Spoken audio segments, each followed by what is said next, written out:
Alors, mathosphère, aujourd'hui, nous allons explorer un concept mathématique important, la régression linéaire. Imagine un nuage de points, dans un repère orthonormé. Et on veut savoir, la droite la plus proche de tous les points avec le moins d'erreurs. Pourquoi tu t'ennuies, mathosphère? Je vais t'expliquer ça simplement, ne t'ennuie pas. Je te ramène à ton cours de 3e.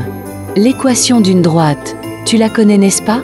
La seule différence ici est que la droite qu'on cherche ne passe pas par exactement les couples de points. C'est pourquoi on note des erreurs. Afin de minimiser les erreurs, on élève les quantités suivantes au carré. Et on considère la fonction f de a, b, qu'on va minimiser. Pour minimiser la fonction, on pose son gradient comme étant égal à 0. Ce qui nous a donné le système suivant. C'est un système qui paraît complexe, mais qui n'utilise que les concepts de résolution des équations qu'on avait appris. On détermine ainsi facilement A et B.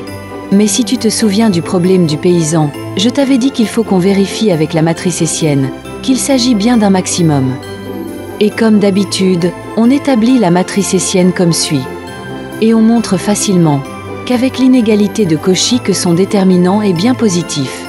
Donc notre fonction est minimisée en A et B. Donc mathosphère, la droite de coefficient directeur A et d'ordonnée à l'origine B, est la droite qu'on cherchait.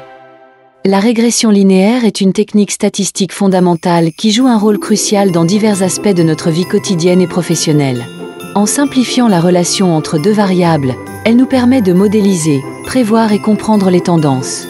Explorons comment cette méthode est utilisée dans différents domaines pour améliorer notre compréhension et notre prise de décision. 1. Prévision des ventes et planification des stocks. Les entreprises utilisent la régression linéaire pour prévoir les ventes futures en fonction des tendances passées. En analysant les données historiques des ventes et en les modélisant avec une droite de régression, les entreprises peuvent estimer la demande future. Cette prévision permet une gestion plus efficace des stocks, évitant à la fois les ruptures de stock et les excédents. 2. Analyse des tendances économiques. Les économistes utilisent la régression linéaire pour analyser les relations entre différentes variables économiques, telles que le PIB, le chômage et l'inflation.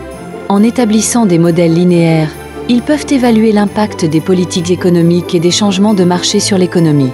Cela aide à élaborer des politiques publiques informées et à anticiper les fluctuations économiques. 3. Évaluation de la performance scolaire. Dans le domaine de l'éducation, la régression linéaire est utilisée pour évaluer l'impact de différents facteurs sur la performance scolaire des étudiants. Par exemple, on peut analyser comment le nombre d'heures d'études ou la qualité des ressources pédagogiques influencent les notes des élèves. Ces analyses aident à identifier les stratégies pédagogiques les plus efficaces. 4. Prédiction de la santé et de la médecine. En médecine, la régression linéaire est utilisée pour prédire les risques de maladies en fonction de divers facteurs de santé. Pour plus de contenu, abonne-toi à notre chaîne.